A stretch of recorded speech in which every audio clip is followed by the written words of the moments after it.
Minsan kaya Good day mga kalingap. So ngayon ang ating pong makakakulab ngayon ay si Mr. D. Ano po, ang cameraman ni Kalingap Rob. So sabi ko sa kanya pwede kami mag-collab, kwentuhan lang. So ayan, supportan nyo din po si Kalingap D, si Mr. D. So ayan, kung bago pa lang po kayo sa aking YouTube channel, paki-like and share po ng vlog na to at huwag nyo pong kalimutan na i-subscribe po ang aking YouTube channel. So tara po, ganda ng bahay niya, yayamanin. Ano lang po niya ito ng apartment. Bro, diba? Ang gwapo ng Pinas. Grabe naman yan. Ang ganda ng house mo, bro. bro, wala pa akong sampayan, kaya dyan ka nakasampay. Tingnan ko kung saan ako nagsasampay ng nilahan ko, bro. Bro, may napansin ako Parang nagpo-promote ka na naman ganito, bro. Kaninong ano ito, bro? Ano yan, bro? Partnership namin ni Papa Jones. Jones Di Fruta. Grabe. Fruits. Oh, gayaman na kayo yan, bro. Mapapasama ulan lang talaga ako. So, sino kasama mo dito? Ikaw lang? Solo, bro. Nalipat pa lang ako. Kaya di pa ayos ang gamit. Tapos, naglaba rin ako. Tingnan ko kung saan nakasampay. Wala pa akong sampayan na yun. Nilaban ko. Pero, ano naman, dito, magkano yung monthly mo? Mura lang, bro. Mura lang. Ang beer. Pag walang mais na trabaho, hindi kaya ata itong monthly dito, bro. So, kamusta ka naman, bro? Goods, bro. Upo ka muna. Sige, okay lang, bro. Ikaw na mag-upo yan, bro. Upo tayo. Sige, okay lang. O, dito lang tayo sa side na. At wala ka pa man ng chair. Para patas tayo. Para tayo. Right. Yun. Di ba ako naligo, bro? Nakakabad pa nga ako pagdating mo eh. Okay. Bro. Pero ano lang, bro, tanong ko lang, okay ka naman, bro? Okay ako, bro. Hindi ka naman nalulungkot. Hindi naman. Actually, nalabas pa nga lang kami ni Rose Ann. Wow, grabe. Miss mo na si Roseanne, ha? Ang D-Rose. D-Rose, ang magaling na player sa mga NBA. So, Derek Rose yun. Derek Rose. Right. So, dito, kamusta naman yung mga pang-araw-araw mo dito? Ang ganun ba? Sakto naman, bro. May itlog naman ako dyan. Meron naman ako dyan.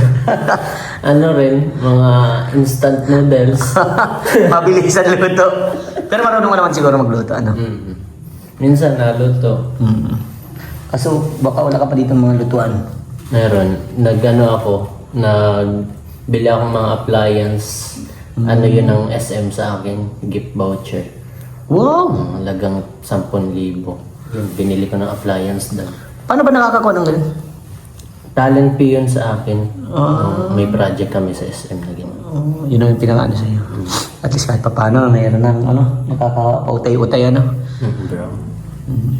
Yung pag-ano mo, yung pag-vlog, kamusta? Bihira na nga ako mag-upload eh. Hindi Bakit? na ako upload. Nasira kasi itong ano ko. Ito.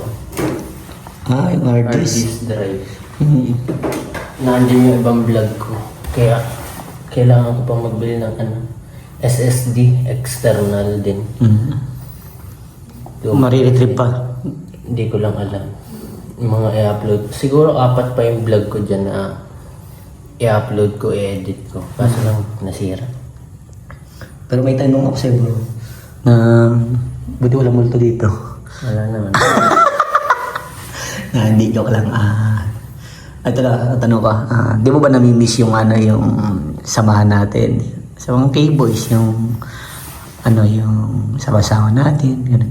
Di mo namimiss? Namimiss, Actually bro, yun ang namimiss ko ng sobra since tagal na rin, halos mga 2 months na ata. Na walang sama-sama ulit. Yung natin kasi nun, yung samahan natin nun. Araw-araw tayo eh. Pero di natin namalaya na dumating tayo sa point na last day na pala yung yung vlog na sama-sama tayo na maramihan.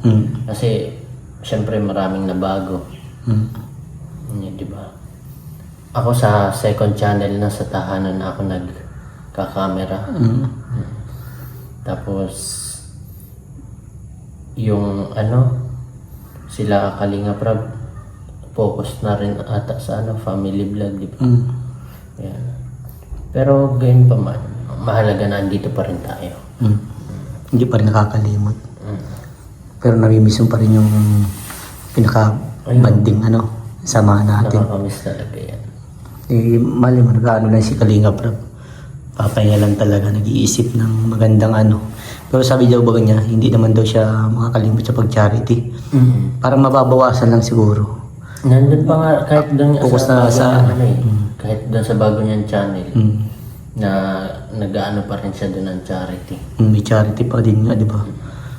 So, na lang natin, supportahan na lang natin si Kalinga Prab kung saan yung gusto niya, di ba? Siyempre, yung tao, napapagod din. Dami ding iniisip, di ba? Siyempre, tao lang din naman si Kalinga Prab. Napapagod. Buti kung robot yan, mathematic yan. Kaya ang dami pang mapanghusgang tao. Yan bro. Mas maganda pa rin yun na prioritize pa rin ni Kalinga Prab yung mental health niya. Kasi isipin mo, gumagawa siya ng mabuti. Pero ang daming pambabatikos na na Binabato sa kanya. Oo, binabato sa kanya. Parang yung karamihan yung iba mga kababayan pa. Yan. Yun ang inaano niya, yung sariling kababayan pa. Yun yung dun siya na mas lalong nasasaktan. Diba? Pero sabi nga nila walang propeta na anong tawag dito? May nabasa akong gano'n yung parang sasabing walang propeta na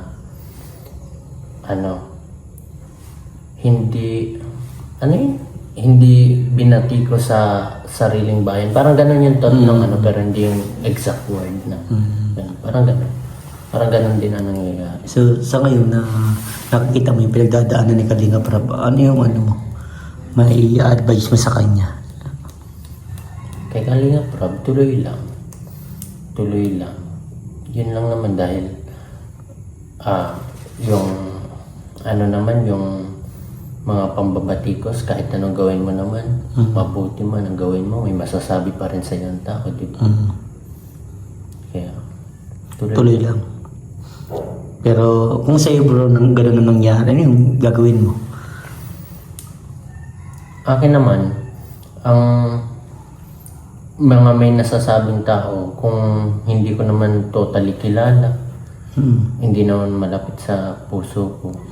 Kasi naano ko na rin sa sarili ko na noon bago pa lang ako pumasok sa Kalingap, na ako, sabi ko baka ma-culture shock ako na may mga bashing ganyan. Kaya tinanggap ko na kung ano man may masasabi man sa akin, hindi ko na lang isa sa puso.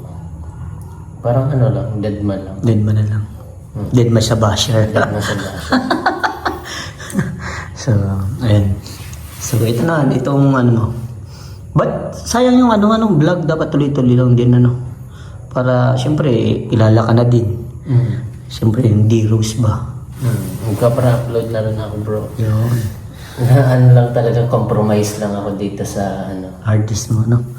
So, ayun, kamusta naman yung date nyo ni Rose Ann? Masaya, bro. Masaya. TikTok kami. Mr. D, may tanong pala ako sa iyo. Ano ang gusto mo sa babae? At anong nagustuhan mo kay Rose Ann? Parang mahirap, bro, yung tanong mo. Sige, ito. Ang gusto ko sa babae, tapos nagustuhan ko kay Rose Ann. Kasi bro, most women, they don't want all of your time. They need to be constantly reassured na they matter. Kasi you could go hang out with your girl for 20 minutes and give her full undivided attention, yun.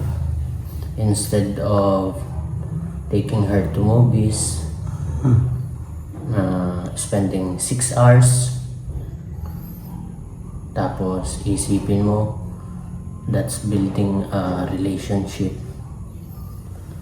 Hindi ganon. Nagustuhan ko kay Rose Ann,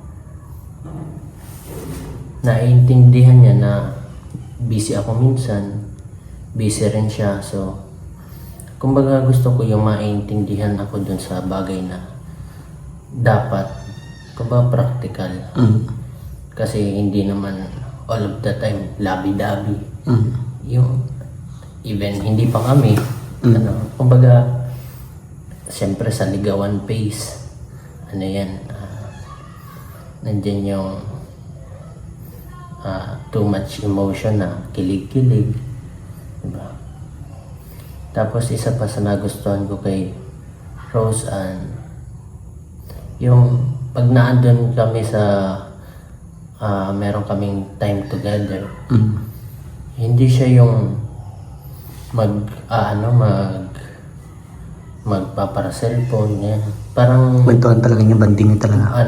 yun, na-enjoy namin yung moment together natin. Talagang, kumbaga, binibigyan ka talagang oras, no? Kasi bro, pag halimbawang sabihin na natin na marami kayong oras mag-date, tapos pag naman kayo, hindi kayo focus sa isa't isa, di ba? Kaya nga, meron din mga nagchat-chat doon sa page ko. May nagchat nung nakaraan, mangilan-ngilan yan, nagtatanong, bakit daw di ako nag-vlog ng birthday ni Rose Ann? Yan naman, wala naman sa isip ko na, kumbaga gusto kong ibigay yung attention doon sa nung birthday niya. Gusto kong ibigay yung Ikaw, yung oras ko, yung attention ko. Kaya, hindi ako nakapag-vlog. Wow, grabe. Ganun ka din talaga mag-effort, Yun yung kinakailangan din ng mga babae sa lalaki. Yung effort ba? Oo, bro. Yung pinakamasarap yun. Yun ang they're fighting for that. Yan ang gusto nila in the first place. Ito bro, may tanong ako. Ano yung mga natututunan mo kay Rose Ann kapag kasama mo siya? Natutunan. Ang natutunan ko bro kay Rose Ann nung mga nakaraan, kasi nung nakaraan medyo meron akong bad days, down, kumbaga ganon.